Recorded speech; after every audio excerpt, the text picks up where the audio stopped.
Good morning. Welcome to the last session in November for DBA Fundamentals. Today we have Bob Ward doing a presentation on SQL Server 2017 Deep Dive. I'm sure a lot of people are looking forward to this because Bob is the person in the know to do presentations and explain new products coming out. So he'll do as good a job as anybody or better. So anyway, let's get started. Our sponsor is with us today. Kevin Klein from Century One is on the line, so I'm going to let him talk about this screen. Over to you, Kevin. Thank you, Steve. Hi, everyone.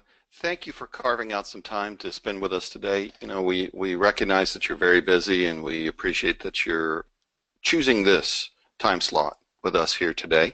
And you are in for an amazing treat. Bob Ward is one of the superstars of the SQL Server world. And so I'm looking forward to this session as well. Just a quick word about Century One. We are deeply ingrained in the SQL Server world, and we have a lot of blogs you can see there. We have videos at sqlcentury.tv. The main thing I want to point out to you, if you've never used it before, is our free product called Plan Explorer. And Plan Explorer is so free, we don't even ask for an email address. And this tool makes query tuning much, much easier than what is possible without having it. If you're just using Management Studio, you're missing out on some of the cool features of Plan Explorer. So with that, let's take a look at what Bob has to say today. Thanks. Thanks, Kevin. Okay. Okay, hold on a second. Okay, there's actually no new virtual new group news. In December, we're going to set up a contest starting out at the first of the year to where if you show up at sessions and join our YouTube site and join PASS and do some other things, and we've just got to figure out how we want to track all of that. We're going to give away large amounts of money in the form of Amazon gift cards. So we don't have the details worked out, but that's coming first of the year. PASS has a lot of other virtual groups, and because I'm on vacation, I haven't had time to put together all of the different sessions that are coming up. Just go to PASS's website and look for the virtual groups. There's probably something on every topic that you can think of, and new topics coming out all the time in every language. So check that out. There's a lot of other groups out there. This session will be recorded, and hold on a second, my questions kind of jumped up. Okay, we'll get it in a second. The session will be recorded, and you can go to our website at dbafund.com and go to our meeting archive, or you can go to our YouTube site. Now, the difference is if there's things that we want to post, scripts, slides, or anything like that, you can get it at our meeting archive site. At the YouTube site, if you just want to see the session, you can just go there. Okay, I'm having fun today, working on a one-screen. This is really good. Anyway, today we have Bob Ward speaking about SQL 2017. Bob, and I haven't been in SQL but 5 or 6 years, but he was one of the first names I heard of, along with Paul Randall, Kevin Klein, people like that. I mean, he's up there, and he's up there with the key people, and he's been working with Microsoft for a long time, as you can see, 24 years. So he's been with it, looks like, almost from the start, and he's one of the best presenters you'll ever find in pulling out the different features of new products coming out and showing you how you can utilize these new features. So I'm going to turn it over to Bob right now. Hold on just a second. I'm going to make you presenter. Awesome, thank you. Can you hear me okay, Steve? Yes, you sound great. Okay, Sound let good. me know if you can see my screen. It looks good. Okay. Hey, Steve, thank you. Kevin Klein, thank you. I didn't know I had to have Stardom also on the phone here with me. Um, so Shane, thank you. Thanks for everybody listening, especially Thanksgiving week. I know it's a tough week. Some people may be listening from home or something like that. So, I just want to tell you very quickly that I've known Steve now for about over a year and got to know about past virtual chapter and especially the fundamentals virtual chapter. And I took a look at the schedule, I talked to Steve about what's coming up, and I thought, I thought it was appropriate given that in October, early October, we announced the release of SQL Server 2017. I think kind of important to come to this virtual chapter, especially the fundamentals chapter, and give an overview and in some cases deep dive about SQL Server 2017. So, if you think about the level of what this talk is, a lot of people have seen me at other conferences, and I'm bringing up the debugger, and I'm doing these really, really deep sessions. It's not going to be that. Um, and in some cases, I'm just going to kind of go over a certain feature set we have in SQL Server 2017. But I think you'll appreciate sometimes the more technical details I'll provide to you about what we put in this release. So with that said, let's get started. I do want to tell you that Steve's going to be taking questions during this talk, and I'm happy to answer those as we go along, and I'll stay on here on this recording and this call as long as it takes to answer all of your questions. I think maybe it might have said this might be an hour a session, but I'm pretty confident that we'll go over that. I have more material than probably even an hour will take, and I want to make sure I go through these demos. I love demonstrating our product, and I want you to see them. So with that, it was called SQL Server 2017 Deep Dive. I kind of changed the title of this talk because I'd like to kind of go on the road too, even, and show this concept out and a release that we built in SQL Server to other events. So I'm probably going to use this new title now, Experience SQL Server 2017, the modern data platform. That may sound a little fluffy to you guys on the phone, and people that know me know I'm not fluffy, but I really mean modern data platform. And I think as you're going to hear today, the features we've put into SQL Server, this is no longer just this relational database engine that's really cool and fast and been around for a long time. The feature set of what we put in is very modern, and things that we have in there, such as machine learning, for example, make this more a data platform than ever before in our product history. Here's some quick contact information about me, bobward@microsoft.com. I love talking to people about SQL Server. I've got that problem. And I really don't mind you sending me an email. In fact, I'd like for you to send me an email. Maybe after this talk, you're like, oh, there's something I didn't get asked Bob, or something I'd like to know from his personal opinion. Send me an email. I love discussing it. I'm not a social magnet. I'm not a social media giant. But at BobWardMS, I do try to get on Twitter and post things about SQL Server and about the database industry itself. So you might follow me on Twitter. And then you look at this URL to the left here, aka MS Bob SQL. That is a short URL for a blog that I host with my colleague Bob Dorr. We both put together some interesting blog posts about the SQL Server product up there. Now, I'm a big believer in people having access to all these things, and as Steve talked about, you can see a video after we're done, a recording of this later, but the actual deck that you're seeing right now and demo scripts I'm going to be showing you are already on this website, aka.ms/bobwardms. And at the very end of this talk, I'll put a slide up that'll have that up there for you. But aka.ms/bobwardms, this deck and demos are already up there today for you to see. And there are other decks and demos from other talks I've done in the past that you might find interesting to browse through. But let's get going on this. This is a slide actually built by our marketing team at Microsoft. And if you're sitting on the phone going, wait a minute, this is Bob Ward. What kind of marketing presentation are we dealing with here?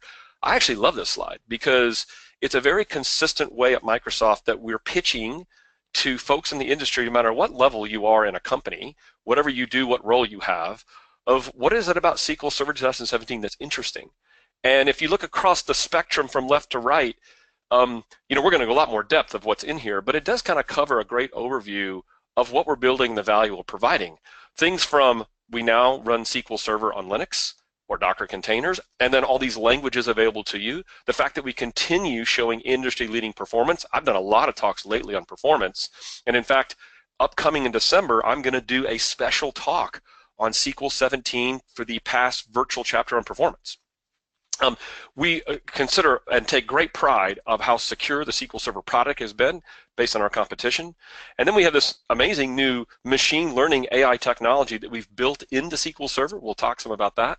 And even from a BI perspective, even though today's talk is not about BI, the fact that we now have end-to-end mobile BI on any device and self-service BI with Power BI at a much fraction of the cost from our competition is pretty significant. And then if you see this in-memory across workloads, the theme there is that we're a big believer in memory technologies, things like column store indexes and in-memory LTP, which we've had before in previous releases to SQL Server and now continue to be strong in this release.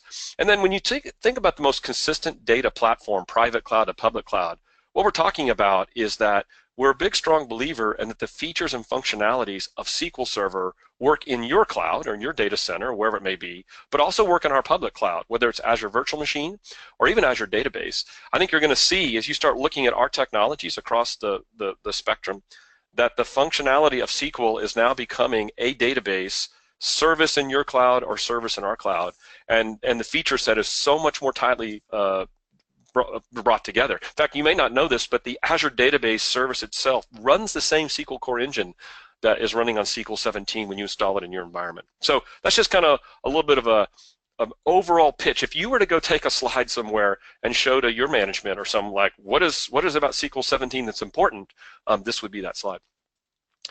So let's first talk about choice. Probably the most significant thing we did in this release of SQL Server is now provide the ability to deploy and run SQL Server, whether it be Windows, popular Linux distributions such as Red Hat, Ubuntu, and SUSE, or even on containers.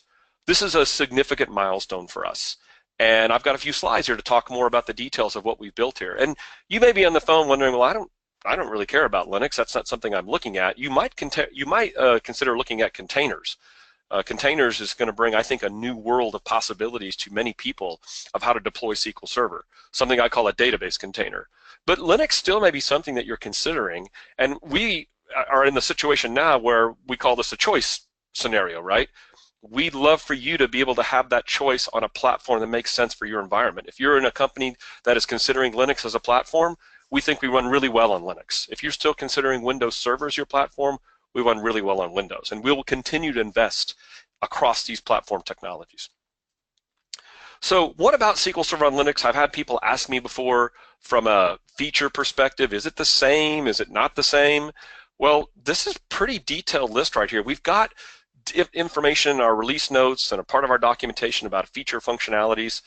If you look across this table in perspective here, pretty much all the most common features that people are using today with SQL Server exist on both. And in fact, you know, we really tried to make this and build SQL Server on Linux to be in such a way where you really don't care. Now, at a really detailed level, from like a performance perspective, you may have to do tuning on a Linux environment slightly different than you might do on Windows.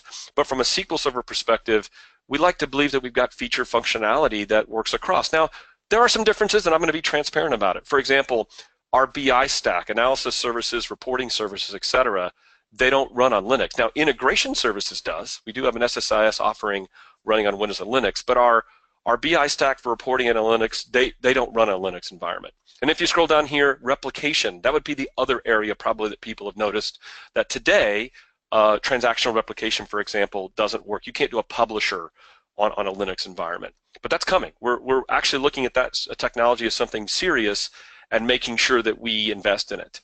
But look at some of the functionality and features that do exist. For example, HA.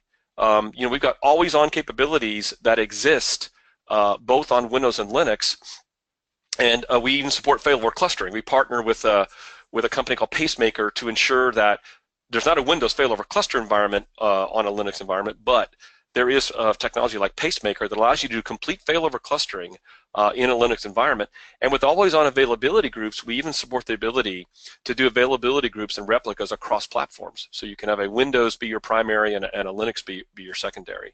And so here's a list of some of the other features and functionalities from this table that you can take a look at.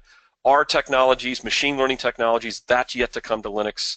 And things like stretch database have yet to come to Linux. But across the board, column store indexes, our core database engine, security, warehousing scenarios, in-memory TP, those all exist and run in both a Windows and Linux environment.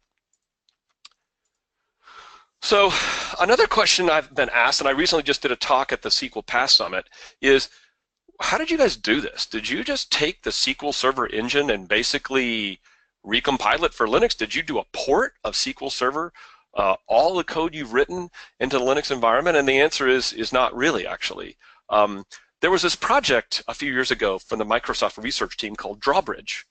And this is actually kind of a precursor to the container technology that came out in Docker containers. And the concept is that the Drawbridge team wanted to find a way to run a Windows application in a lightweight environment that did not require all the abilities of the kernel that may not be needed for an application. I mean, the Windows kernel is a great operating system, but there's pieces of it that may not be needed by an application. So they built this concept called Drawbridge. They built an abstraction layer to make this happen. Not virtualization, not emulation, but kind of an abstraction layer. And what you see in front of you is the architecture that we took based on this Drawbridge project and built on Linux. So let's take a look at this. If you see SQL Server here in this gray box, that is the SQL Server core engine, the query processor, access method, storage engine, all those pieces that run the SQL Server core engine. So what we've done is very interesting based on the Drawbridge technology. We built something called the SQL Platform Abstraction Layer, or SQL PAL.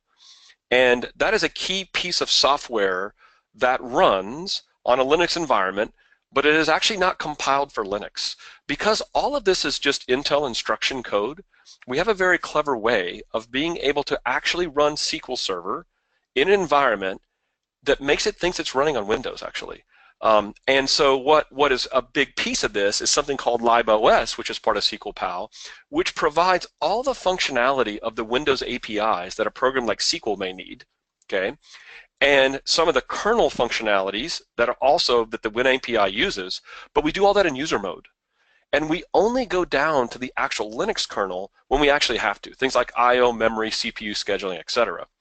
So the SQL Server core engine runs in this environment, thinks it's running in Windows. Anytime it needs APIs that it needed from Windows before, the SQL PAL layer implements all of those or redirects that down into this piece of software called host extension.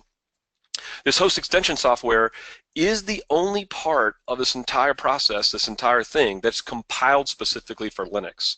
And because we use a very clever process called an application binary interface, which the Drawbridge guys did, the SQL Server code is unchanged. And in fact, a lot of the Windows DLLs that are supported from the Windows APIs are also unchanged. And then SQL PAL is kind of the magic behind the scenes that allows all that to happen. And so you see here that everything I've got in this bracket is actually one entire Linux process.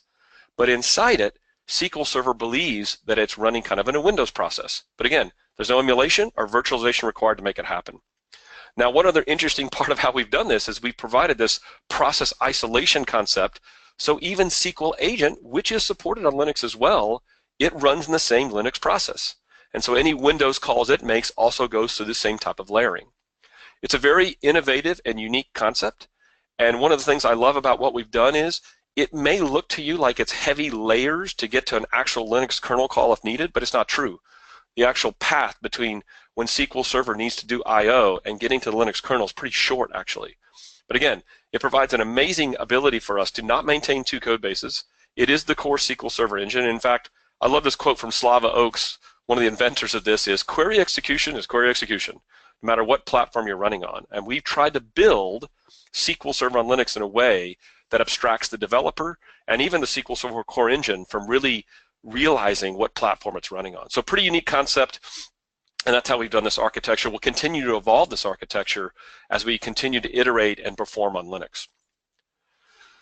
Now let's talk briefly a little bit about Docker containers, because that's something that is pretty hot in the industry and something that if I had to think of a topic for anyone here on the phone to start looking at, let's say you're not going to look at Linux. Like, I'm still a Windows person, I really don't want to look at Linux. Containers is something you may spend some time looking at. Docker is a multi-platform engine based on Linux and Windows containers, and it's not virtualization. It's a much more lightweight layer of packaging together all the necessary files and key software components of an operating system, of the runtime environment, and any files needed to run as just this package. It's almost a little bit like what we've built in the SQL Linux environment. And so a given container can run on an operating system, and inside it is running key parts of the operating system, but it's not the heaviness of a virtual machine. And it's very easy to actually spin one of these up and use these. And so you have this concept called an image, which is, if you think at a binary file that has packaged together everything you need to run, for example, SQL Server on Linux or SQL Server on Windows, and all the files behind that are needed, but again, only the minimal files needed. And then the concept is called a container, which just is a runtime instantiation of that image. So you take an image, you pull it down to your machine, and then you run one or more containers of that image. Now, why would that be important to SQL Server?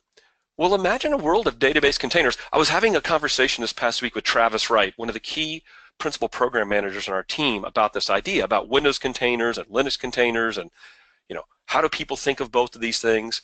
And Travis's comment to me was, well, why should they care? I mean, couldn't we get to a point now where SQL Server can run in one of these container environments, and you, as a SQL Server professional, you don't even care what is the operating system that runs SQL inside this container environment. It's a packaged database container concept, and then you might run multiple of these in an environment. And there's different software packages. One of them, a popular, is called Kubernetes, which allows you to orchestrate and run hundreds of these containers in an environment, which could be on a virtual machine, it could be on a big bare metal machine, or it could even be in the cloud. So containers, I think it's a really important technology coming up. It's also important for developers from a DevOps type scenario, where you can quickly now make this development called continuous integration and continuous development in a very quick way to take your development environment, production environment, and make changes very, very quickly and adeptly in that situation. So let's stop and do some demos of what I just talked about on SQL Server on Linux. So on my machine right here, I actually have a VM using Hyper-V. This is just my Windows 10 laptop. And I am using a tool called MOBA Xterm. I love this tool because this allows me to get a secured shell into a Linux environment. Now, for a Windows person, you're used to using remote desktop. But in a Linux environment, you're probably going to use some sort of what's called secured shell. Now, this is very command line driven. And so on this particular machine, I'm going to do something that's probably really crazy. I'm going to attempt to install SQL Server on Linux live here on internet connection. And I'm using Red Hat. And so Red Hat has this program called Yum, Y-U-M. Other Linux distributions use other programs, apt-get for Ubuntu or Zypper for SUSE. But I'm going to use Yum. And so sudo is a command called superuser-do. So I need to run this command with permissions of the superuser, just like kind of an admin concept in Windows. And I'm going to say install MS SQL Server. Now, prior to this, I've copied down a file into my environment that tells this program where is SQL Server on the internet. So if I kick this in, I'll put in my password, and it's going to kick off. What it's going to do now is it's going to use this file to go on the internet to go find where are the SQL Server packages and try to go download and run them. So it comes in here. I'm going to hit yes because that's the package I want. And now it's going to go through the process of downloading. So this is the new world of installation for SQL Server. You run this program on Linux. We know on the internet, and I'll show you the server in a second of where we go, this RPM file here is the actual package that includes the SQL Server binaries. So it's already downloaded it. Now it's going to go through the installation process. And in SQL Server on Linux, we kind of believe in a lightweight process. It's a very lightweight download of the files. We copy in all the files and directories. We register ourselves what's called as a system D service on Linux. And that's all. And then the configuration part of SQL happens after the fact, and you'll see that in a second. So right now I'm just going through the actual install. I've downloaded the package. I'm now extracting out this package behind the scenes. I'm copying in the files to all the necessary directories on Linux, and then registering myself as this service, and I'm pretty much done. I'll talk about it here in a second. Here you see the version I've got listed. This is actually the latest cumulative update for SQL. And I'm finished. That actually is the end of installation. Now, the small configuration step you need to run is right here. And it even tells you what to do. This ms-sql-conf is an actual bash shell script that runs some Python scripts. And it's going to go through the process of actually establishing and asking you some questions. Like, for example, what edition do you have? Now, here's an interesting one about SQL on Linux. We trust you on this one. We actually don't require you to put in a PID, but I'm going to say I'm on Enterprise Core, and then I'm going to accept the EULA, and then I'm going to put in my SA password, just like you might do on a normal SQL installation. And it's now going to run these Python scripts to go configure the SA password for SQL Server, and it's actually encoding the PID, and it's done. That is the actual installation process for SQL on Linux. It's kind of silly. You're probably sitting back going, that's not even possible. Well, how do I know it's running?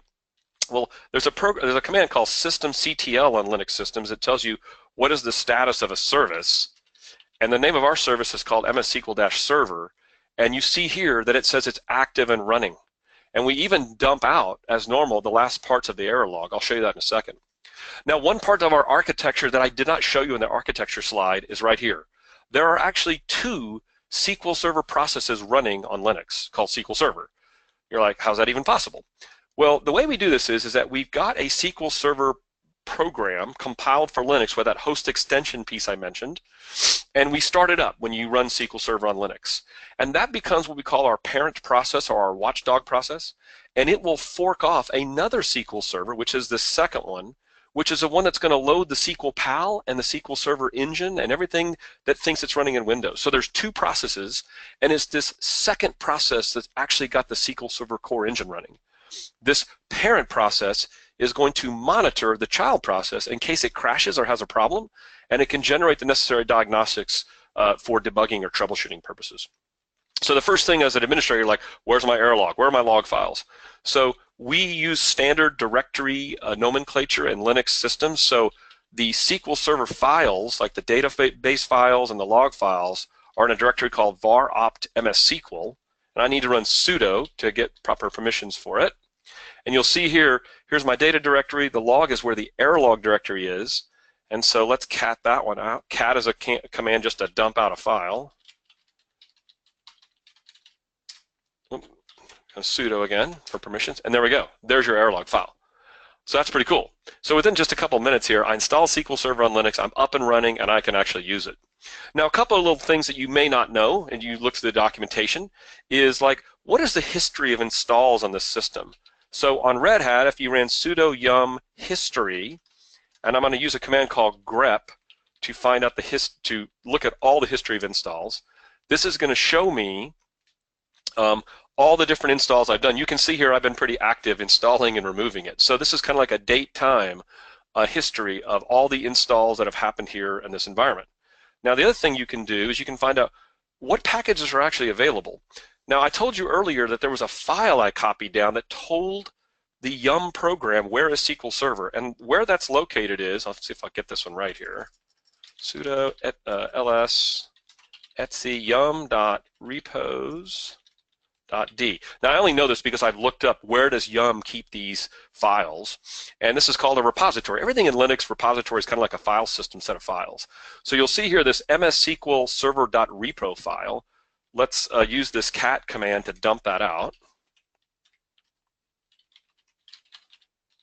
Repo.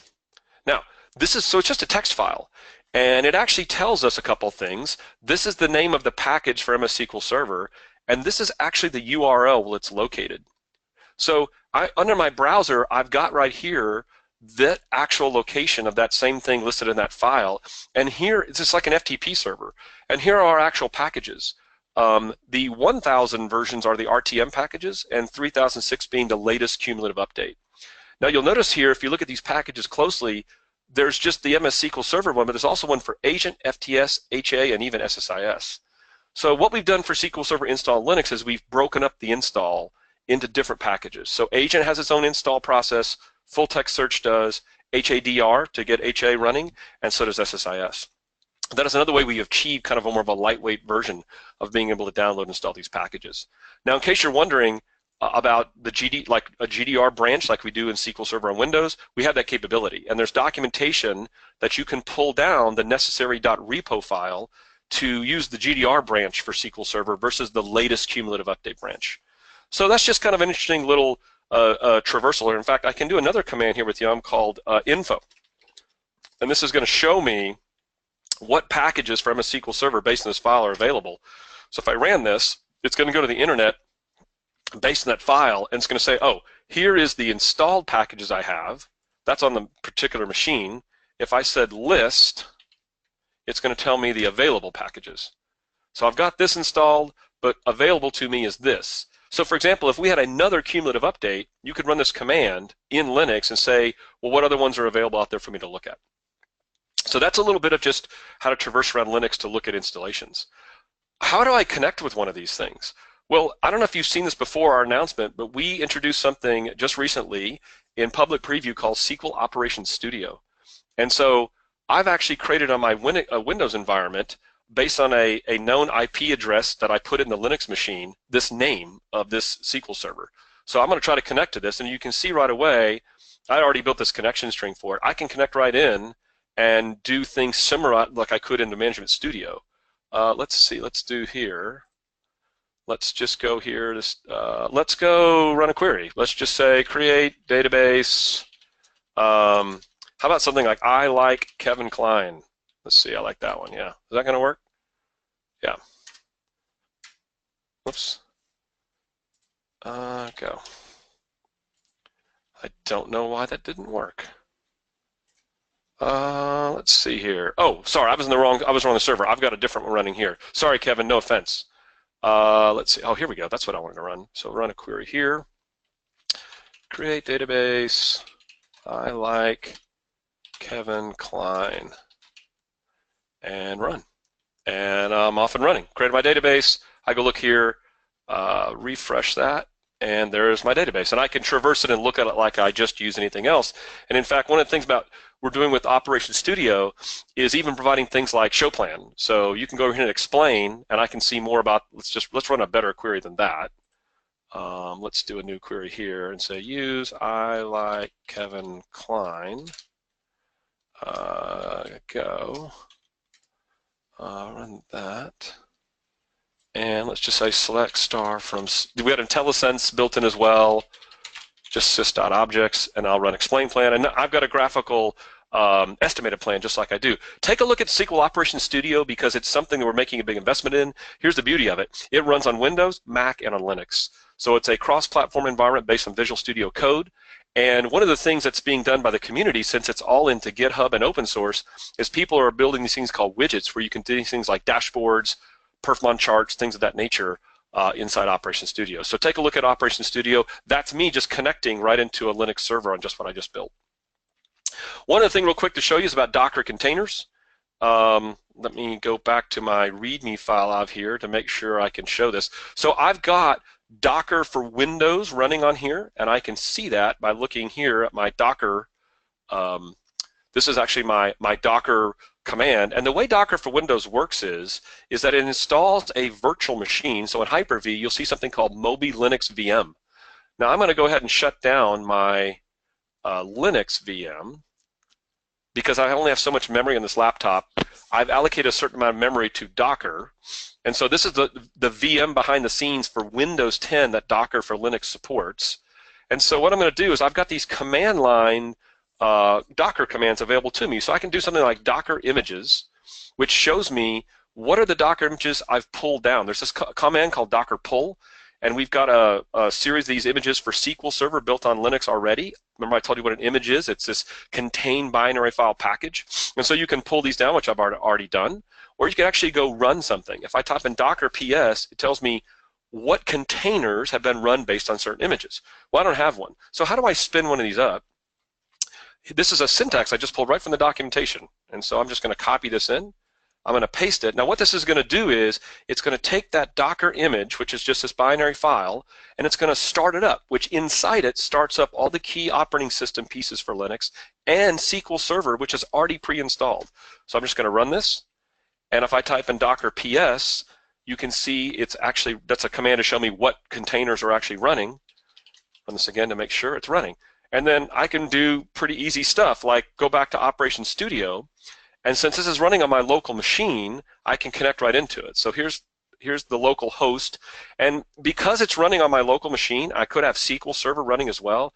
There's a way to map the default port for SQL in a Docker to a different port number so it doesn't conflict with the SQL Server running on Windows. So I'm just going to go in and I'm going to connect, and I'm going to say select star from sys objects, just like I did before.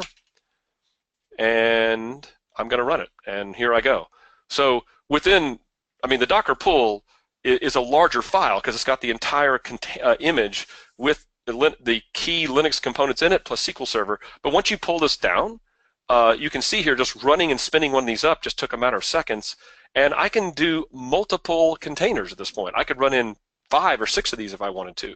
So imagine an environment now where a lighter version of SQL Server, and if you notice what I did right here, I just connected with Operations Studio or even Management Studio to this, and I didn't really care what the operating system was running behind the scene, hence my thought or idea of maybe a future of database containers where you as a SQL professional don't worry as much about the underlying operating system and care more about the functionality of SQL and run it in this packaged way that's very simple to use.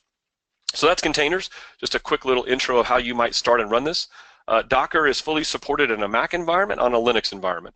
And our documentation has all the instructions to how to run Docker containers with SQL Server in any of those particular environments. Okay, let's go back here to our presentation. Steve, let me stop and see if anybody's got any questions so far.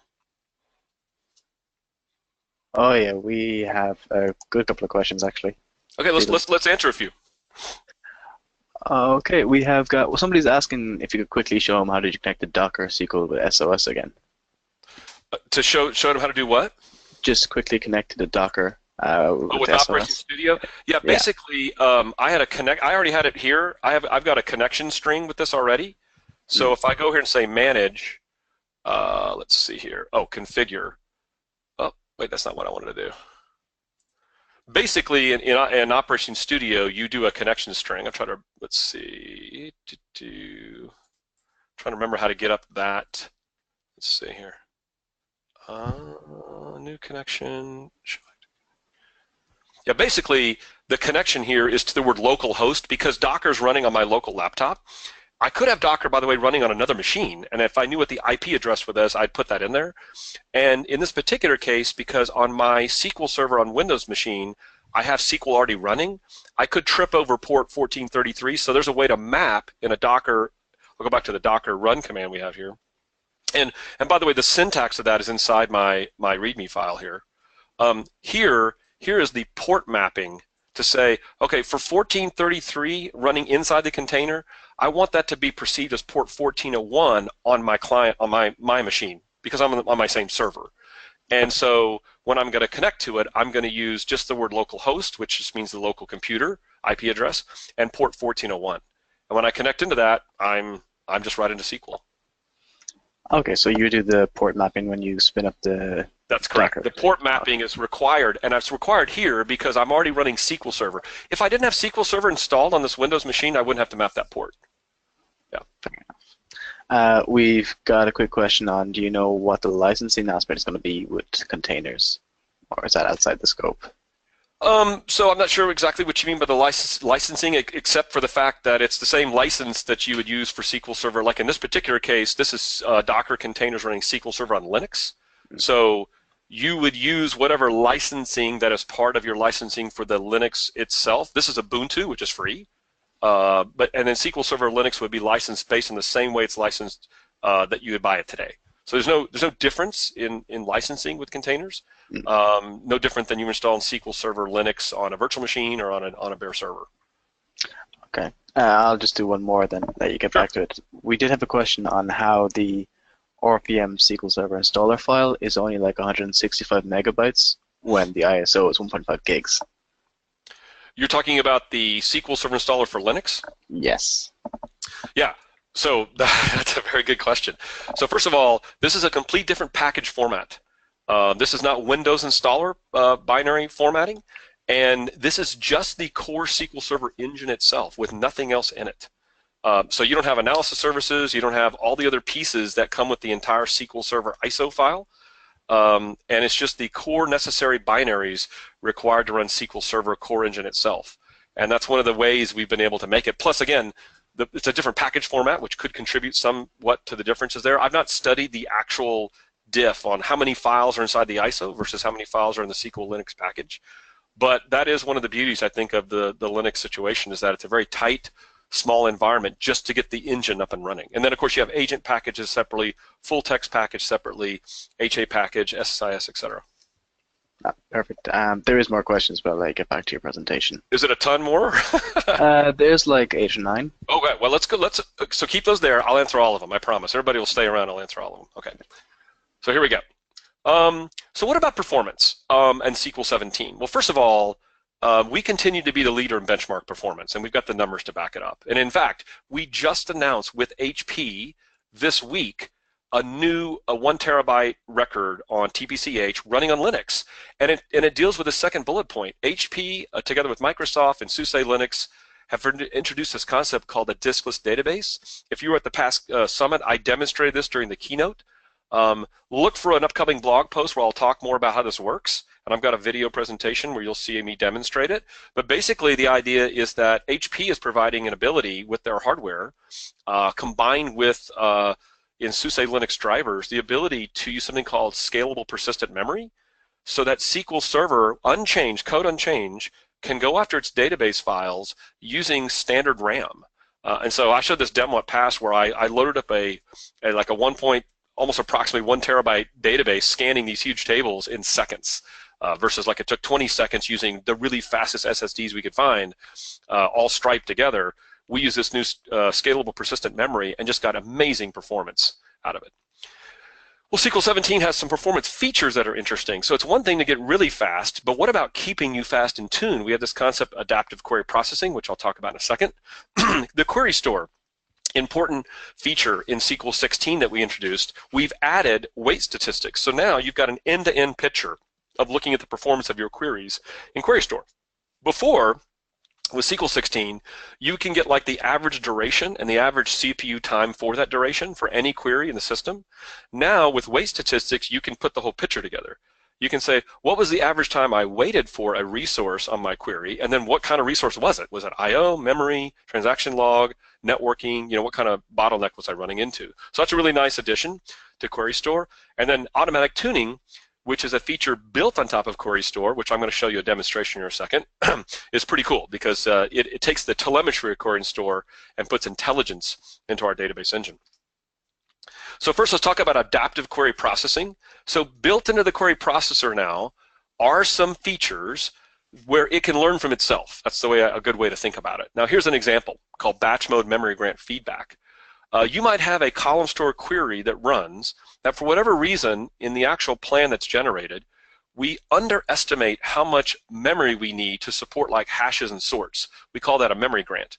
And so if we underestimate that, you have this concept called a spill that occurs. In other words, we have to take the amount of memory that we're doing for a sort or a hash, and we got to page that to disk, which is tempDB, because we can't support all the memory that's needed.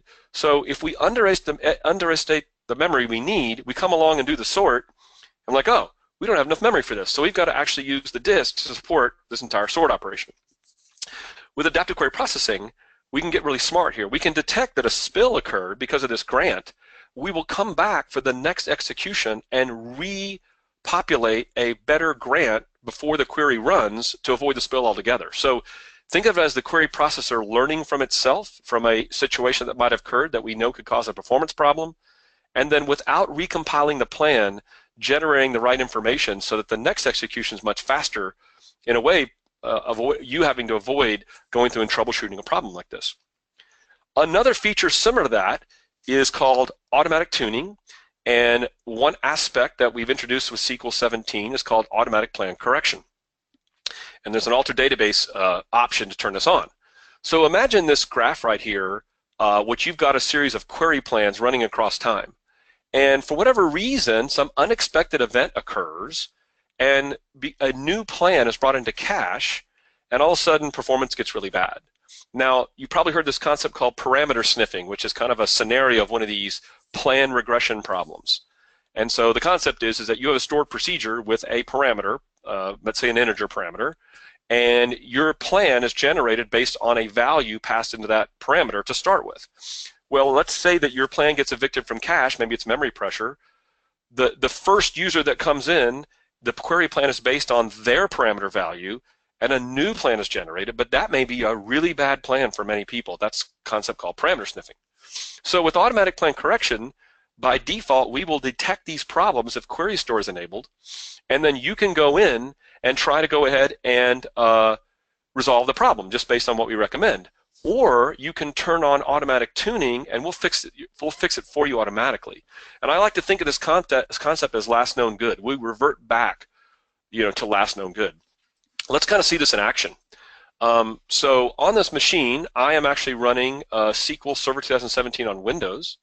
Let me close down some of these screens for you. I don't need this one anymore. Let me get my Management Studio adjusted. And these demos are definitely available for you to take a look at. This is another demo that I did at the past conference.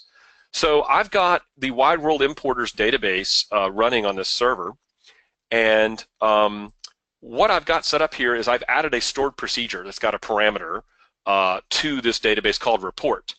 And I've got perfmon running as well, looking at batch requests per second. It's kind of like the throughput of my application here. So if I kick off a workload of this report, which these scripts are just running the popular tool ostress to run a series of users running this report, I will see I've got a certain throughput on batch requests per second. Don't worry about the number, it's like 70 batches per second because I'm just running something on my laptop. But think of this as just the workload that you might see from your application running. So what I'm going to do is I'm going to introduce the ability to have a regression, kind of like this parameter sniffing problem. So I've got a script that does that. And if I click on it and you go back and look at the actual graph here, you're going to notice that performance is going to go way down. So that's kind of like one of these parameter sniffing plan regression problems. And if you go into Management Studio and look here, this is a new DMV that we have called DB Tuning Recommendations.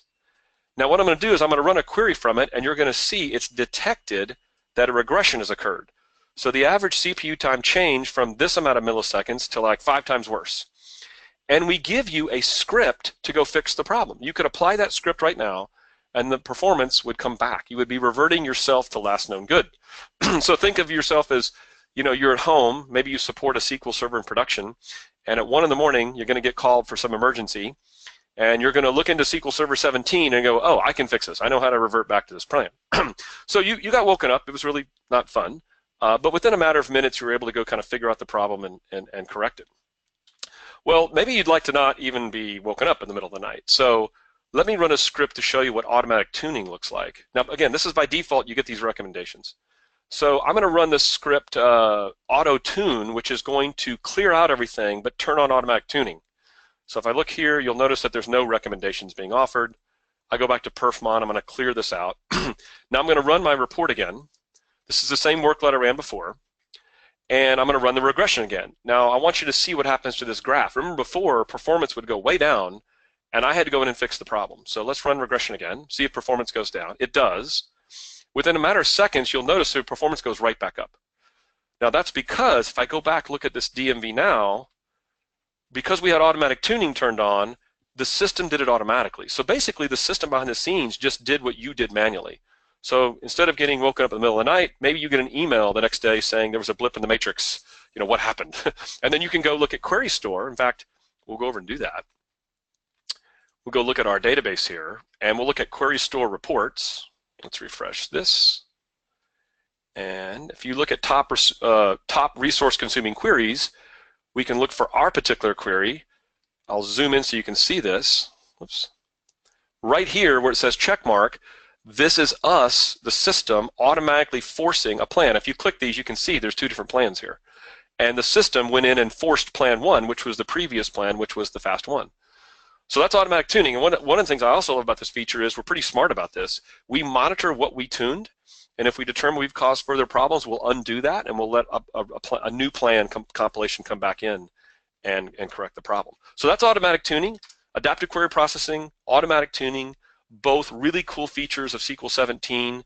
Our thinking is that it's one thing to get fast in your application, it's another to keep things fast, and there's still many other things that you could be doing in an environment to keep yourself fast, but here's 2 things that we're starting to put into our engine to help, kind of keep you tuned and fast. And both these features exist in SQL 17 and in Azure SQL Database. Okay. So let's talk about high availability for a second. What have we done there for SQL 17? So I mentioned earlier that we have complete HA and DR capabilities for Linux, and we have them for both. We've always had it for Windows. and we've built on top of that concept. Notice this screen right here. It shows the ability for a Windows primary to be syncing to a Windows secondary, a sync replica, but also to a Linux one. Imagine a world if you were going to actually make a migration from Windows to Linux. You could actually set up a sync replica on Linux from your Windows, start feeding in and let availability groups feed over your changes, and then when you're ready to switch over, you can actually just make the switch manually to Linux. And the way we do that is, you see what I've got highlighted here is clusterless availability groups.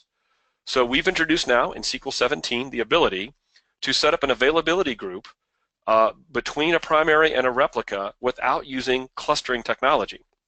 Now, to be clear, this is not an auto failover capability. This is a manual failover capability, but it does give you complete HA capabilities. So even on Windows, this works on Windows or Linux or across platforms. Imagine you setting up a primary on an availability group, not setting up Windows clustering, but setting up multiple replicas, and then just letting always-on availability groups synchronize between them. Pretty cool. And if you decide to fail over, you would do a manual failover yourself at that point using AG. So it's almost like a complete SQL Server package solution without the need for clusters. Now, it's not, again, it's not auto, but it's a lot of people have asked us for this capability because they have a scenario where they just don't want to use Windows clustering. They don't need the automatic failover capabilities, but they like the beauty of what availability groups brings. And then we also have the concept of running complete clustering DR, HADR for Linux as well, I mentioned, with pacemaker technologies, etc. So a couple of things we've also done for availability groups. We have this concept called read scale availability groups. That is the ability to use this clusterless technology, set up a series of replicas, and then do like a routing technology so that we'll basically just go through the various replicas and allow read capabilities across these, and you can even balance them out. So if you had like 5 replicas, you could do availability groups across to these 5, and we would balance out the number of readers that are going across them. Some people that have been hesitant to use availability groups, it's because they have DTC capabilities.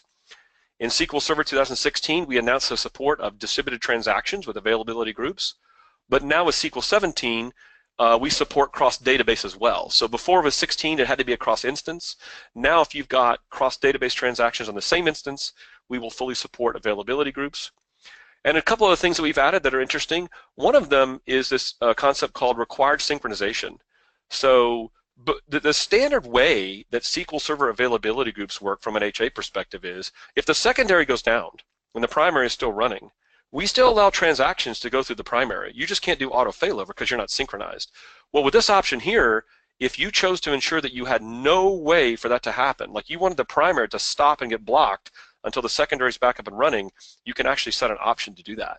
And you can even do it for more than one secondary. You can say, I want 2 secondaries to be required to be fully synced up and not allow any primary transactions to get committed back to the users until that occurs. And so that's a new option we offer. The default of 0, which is kind of how we did it in SQL 16, is still there, but you have the ability to change that in SQL 17. And then for Linux scenarios, because to properly do quorums, we support the ability to do a configuration-only replica, which can even be SQL Express, where you can have like a third server that helps store configuration metadata to fully support a clustering scenario on SQL on Linux. So that's HA, just building upon the power of what we've done in availability groups, and then providing clusterless support, read scale availability groups, cross-database transactions, and new synchronization primitives should that be what you need in your environment. So let's kind of pivot here towards the end of the talk and talk about database machine learning. So in SQL 16, we brought in this new concept that's unheard of in the database industry, and that is taking machine learning technologies and bringing them inside the SQL Server engine. And for people that are doing machine learning and AI projects, the cycle kind of looks like this. You develop your project with Python or R in your own type of RStudio or Python dev environment. You train your model, you do a training exercise with your data and the actual mathematical models you're doing. And with SQL Server 16 and 17, we have this ability to actually run a stored procedure and save the model in the database in a table. And then you go through and you can actually then deploy out the model itself with what you've saved in the table. And then finally, anybody can consume that. So anybody that can run, this is the thing I love about this technology, anybody that can run T-SQL, any client provider, reporting, anything possible, can now consume machine learning models without going through an intermediary. They just run this stored procedure, SPX external script, to run the model, and if the model itself is saved off in a table, they would just go consume the table, or they could consume it live using the stored procedure. So in SQL 17, we just built upon what we did in 16, which was for R support.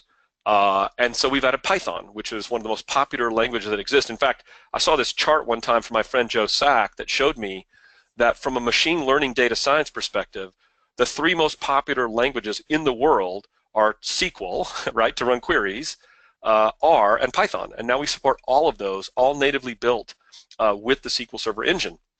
So Python's there. And then what we did in addition is for people that are doing prediction algorithms, we took some of the logic that goes into doing prediction that you might do with R or Python, and we built it into the T-SQL engine itself. So we have a new T-SQL operator called predict that you can run that's a lot faster than even doing it in R and Python. So SQL 17 just builds upon what we did in SQL 16 to add these capabilities, including Python support and this native scoring concept using a T-SQL predict function. And then for Azure DB, which is kind of the next evolution for how we might use these technologies, we've got native predict in there already with T-SQL, and then R previews coming, and then Python support as next year as well. So another feature besides adding Python, and something that might sometimes be that used together in a solution with machine learning, is graph. And so if you've ever played or looked at data that looks like more of a graph, you may know that to do that in a relational database can be very difficult. It requires a lot of self-joins, and it's difficult to even model and put the data together. So we've natively built in something called graph database, graph extension to the SQL 17.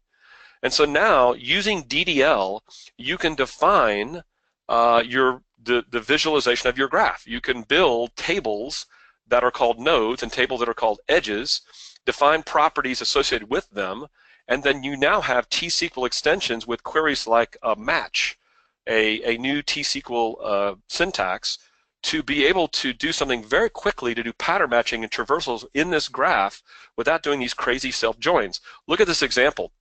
So this is a second session recommendation scenario.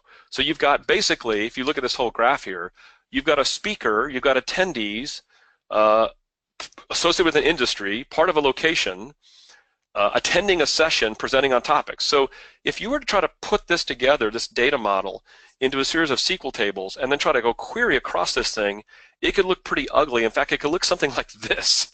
Like if you wanted to go do recommendations of sessions, you'd have to do this like incredible common table expression together with this select clause to maybe put all this together.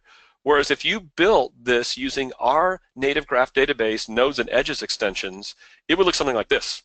So all of a sudden now, your sessions and attendees are nodes and edge tables, and which sessions they go to and like. And that uses a T-SQL operator called match to be able to go in and look at, what recommendations would I'd like to look like. So if you get into these scenarios where graph data, if your data model looks like kind of a graph, you draw it visually, and you're just like, I don't even want to go down the T-SQL relational path for this because it doesn't make sense, we now have built-in functionality in SQL Server to support that. So let me just flip over just for a second. I'm not going to show you the full demo here. In fact, this is a demo we're still kind of putting together, but it's just some of the folks on my team are putting this really cool demonstration to look at fraud detection where you combine these technologies. I just wanted to give you kind of a flavor of what this looks like. So when you go into SQL Server now, this is the database they provided me, you're going to see a new option here called Graph Tables. And so these are examples where they've built for fraud detection. In fact, in the case of account, I'll just go script and show you what that looks like. Account, if you look at the actual DDL for this, here, you have like an account table. You have like a transaction table. Let's see, let's script that out. And notice here that the transaction table is listed as a node. That's a new syntax. So I've got nodes for like accounts and transactions, and then my edges, which are the properties of how this works. Like think of these extensions, these these properties of these nodes or edges of these nodes, you have the other syntax to define those. See, I don't think I did that correct. Let me go here. So here, the has account is an edge. And so they built in this demo a way to populate these nodes and edges just like you would have this fraud detection scenario of which accounts and which devices and which payments work together with transactions in this fraud detection scenario. And they've built this, and then they went and used Python. And let me just show you I think I've got it right here. This is an example of what a Python script looks like.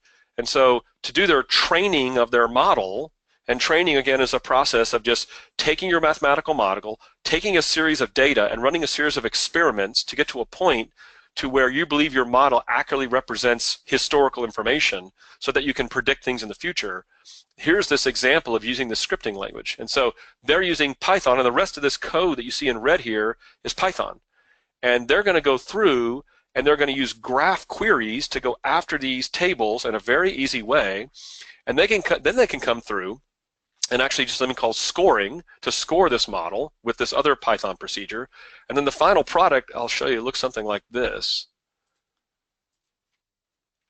Here it is right here. So the fraud data set is what they've had to start with to train their model here. They can go through and they can score their model, and then they can look at predictions. So what they're trying to do is predict fraud. They're trying to use historical transactions, payments, and accounts of what's going on in the data that they have, the data set they were given, and then they run through and say, well, what is the prediction of possible frauds that are going to happen? Again, a fraud prediction model. And so I showed you a lot there, but what they've done is combine the ability of graph to quickly and easily query this data that looks like in this relationship, built Python models that actually take this data that they had, train it based on historical information, and then they can go through and predict things.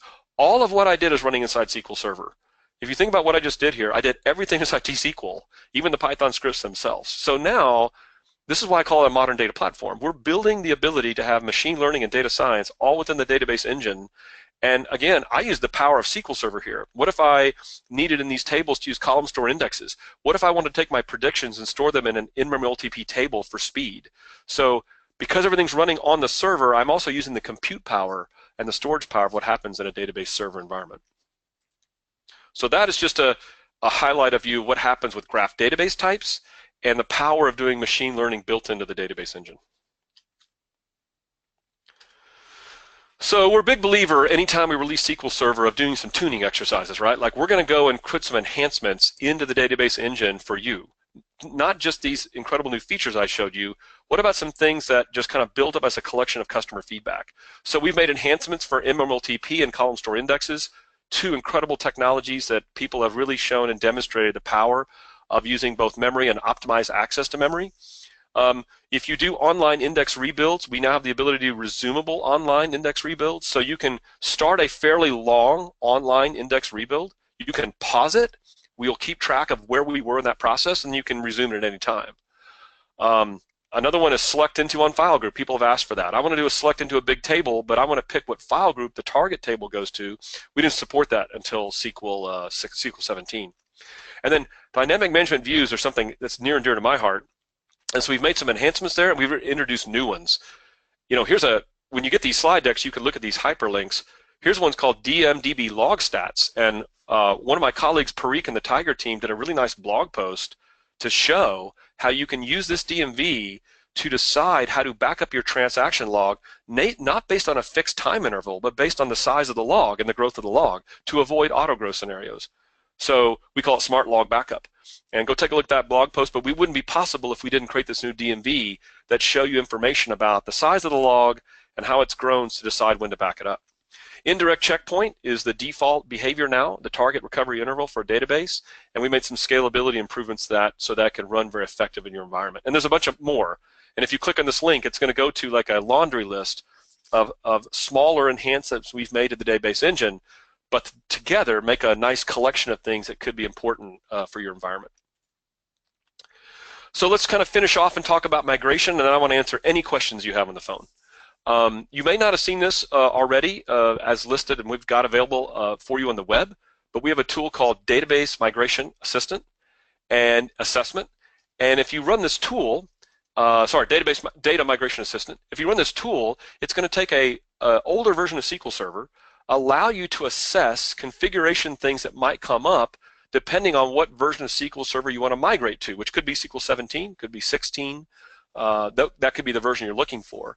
And so if you want to get ahead of the game before you actually make a migration, this is a free tool you just download on your environment, and it helps guide you through that process of going through that step. In addition, there's another tool called Database Experimentation Assistant, which will take this a step further and allow you to compare performance among versions. So you would basically capture a trace of, say, your SQL 2008 environment. You would be able to go replay that in a SQL 17 environment, and Database Experimentation Assistant would allow you to compare the difference between the two. So instead of just looking at configuration issues that might come up, you could compare the performance in a like hardware environment or like virtual machine environment between two versions of SQL and decide which queries may perform differently based on an upgrade and migration I'm going to do. Pretty cool technology.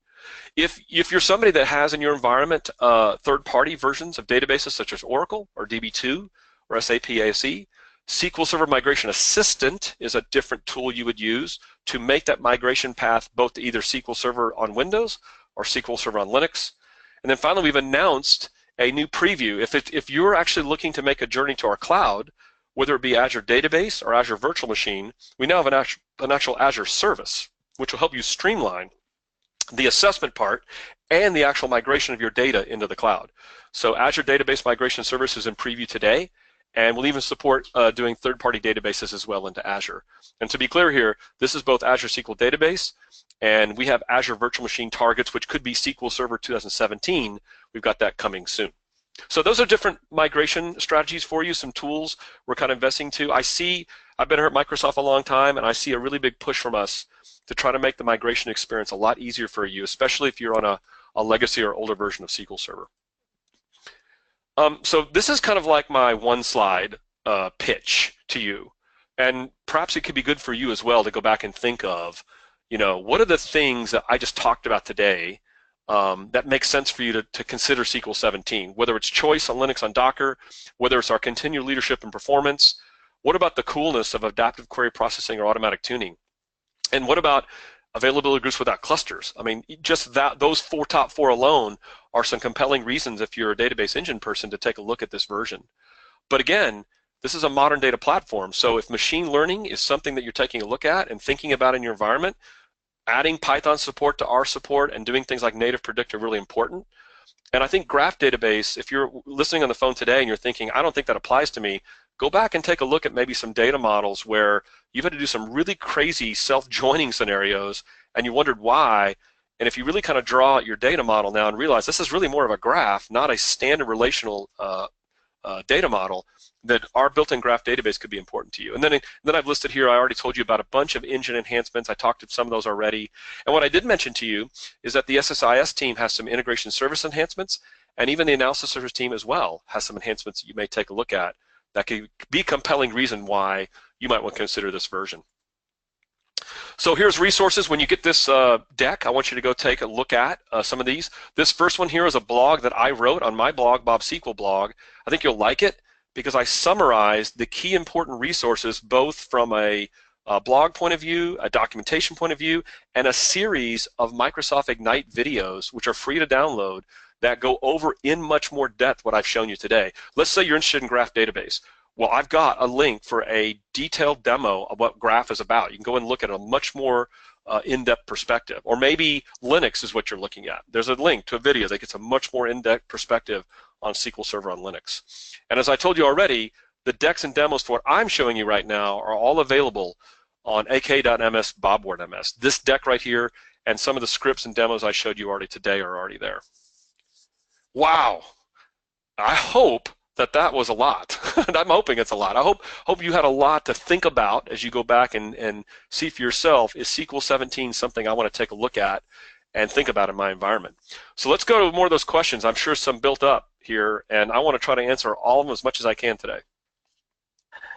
You're definitely not wrong. Questions have built up. Let's see if we can go through them. See if we can power through them, okay? All right, fair enough. But I will say we have people saying the head are spinning and they are trying to plan out moving to 2017. So you have done your magic. Okay, head spinning. Somebody should tweet that. Bob Ward made my head spin. I like that. So there you go. Probably has. Let's do the question. Okay, Let's go. fair enough. For the adaptive query tuning, does Query Store need to be enabled? So for adaptive query processing, Query Store does not have to be enabled. That is a built-in feature of the query processor. Automatic tuning, which includes the automatic plan correction functionality, does require Query Store. And that answers another question. That way, it will survive a reboot. Query Store does survive a reboot. That's correct. Yes. Okay. Does Link servers work on Linux? Oh, sorry. Let me go back and correct the comment there. So the adaptive query processing that we talked about, and even the automatic tuning recommendations do not survive reboots. Now, once we force a plan, that survives a reboot. But the recommendations that we made in automatic tuning, that's just while SQL's running.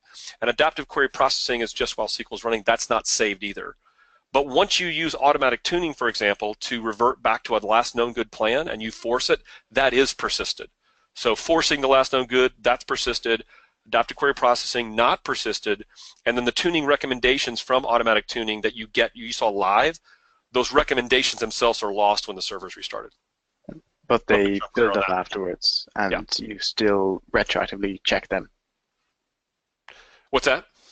They would build up after the servers come back online, and you would still. Yeah, it could. But now remember, if you reverted to a previous plan that's fast, we may not need to go back and make another recommendation, right? So so once you've used our automatic tuning to revert back to a previously good plan, that's forced and locked in, and that's persisted for sure, even after reboot. Yeah. One attendee did notice that the forced plan, the performance went above the original baseline. Does that? Well, somebody's pretty fast on the phone, man. I've not had anybody pay attention to that, and actually, it's true in this particular demo. There are some cases because of the way force plan works in Query Store. There are some cases, not all cases, where that actually bypasses query processing logic and makes it a little faster to run the query. But you should never count on that. In my demo example, yeah, it's slightly faster once the plan was forced, and there are some scenarios where I've seen that, but it's not something that I would say is predictable or something you should count on. What you should count on is getting at least as good performance as I had before. Fair enough. Fair enough. Someone's looking for access to the fraud graph DB. Yeah, great question. Thank you for asking that. I don't have that demo available yet. I was showing you kind of a sneak peek of what my team has been working on. But as soon as we kind of get that, I think that team, Nelly and the team that have built that, I think they're planning on making that available like in a GitHub project. So look for that coming soon, but they don't have that available. Hold me accountable to that. So whoever asked that question, email me at bobward@microsoft.com, and I'll ask Nelly and the team when they plan to publish that.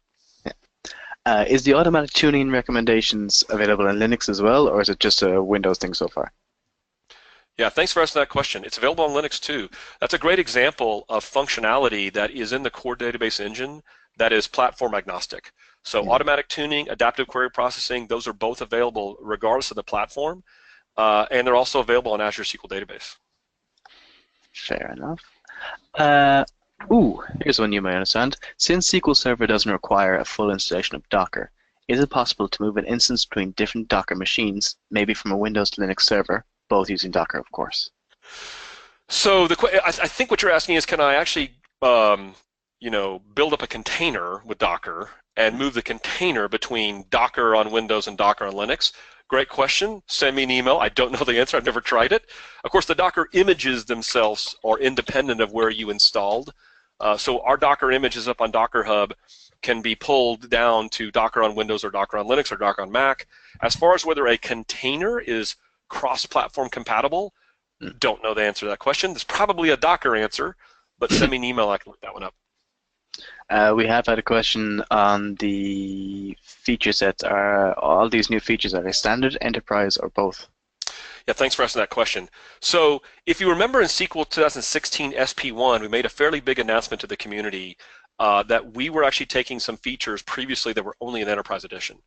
The primary reason that we were really after to do that was to provide what we call a common program surface area. I'll say it that way. And the thinking was, is as a developer, we did not want you to have to worry about building out a feature as a developer and then deciding, oh, if I'm on a particular edition of SQL, I can't use that feature, like columns for indexes or something, right? So anything that deals with common program surface area as a developer, we've maintained that. Anything that's functional and feature-wise that's not that, like automatic tuning is a good example, that would only be an enterprise edition. So we're going to kind of keep that same mentality, I think, right now, which is if it affects a developer in building his app, we'll try to be common across the editions. Now, there could be some limitations, right, even within that. Like column store is only limited to a certain amount of memory in standard. But that's going to be our premise. So if there's a feature that we've done in 17 that's not common program surface area, then it could be different. And our documentation shows a table of listings of which ones are enterprise, which ones are in standard.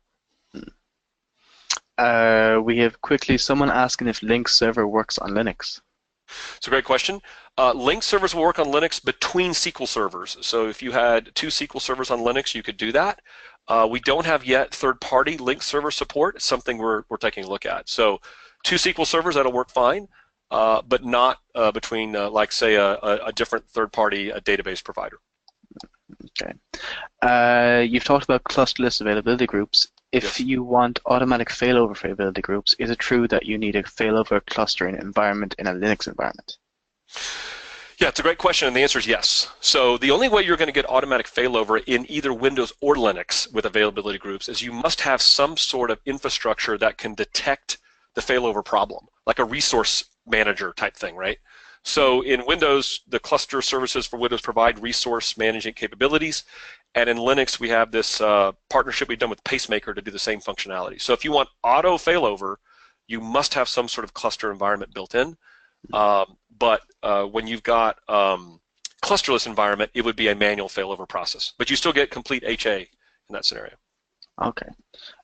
We're actually answering most of the questions, so I'll just do one more, and then I say we can call it. Sure. Let's see. Let's see if I can get a good one.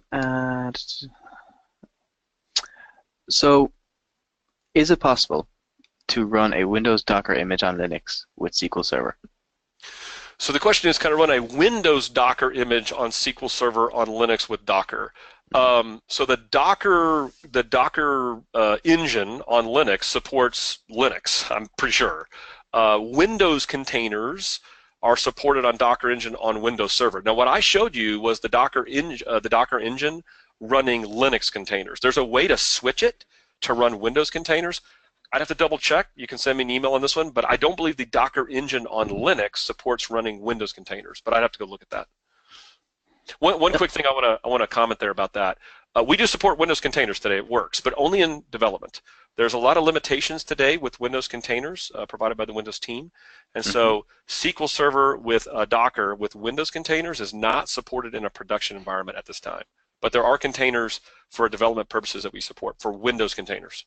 But Docker containers for Linux, fully supported in production. Lovely. And I think we're just getting a lot of questions in now saying thank you and great session, so I think we can move on. And we'll send all these questions that we didn't get to ask you over to you as well, so you can go through them at your own pace. Yeah, do you think there's anything on there, though, that I didn't address? There is a couple of questions on Docker benchmarks for I/O disk performance. I don't have any. Yeah, we don't. None of the benchmarks that we publish, obviously, in the TPC environment, are using Docker, and I don't have any specifics. Bob Ward at Microsoft.com. I'd love to know more about your use of Docker, and whoever asked that question, I'd love to talk to you more about that because I'd like to know more about your thinking there about any issues you have with that. So yeah, bring that one on for sure.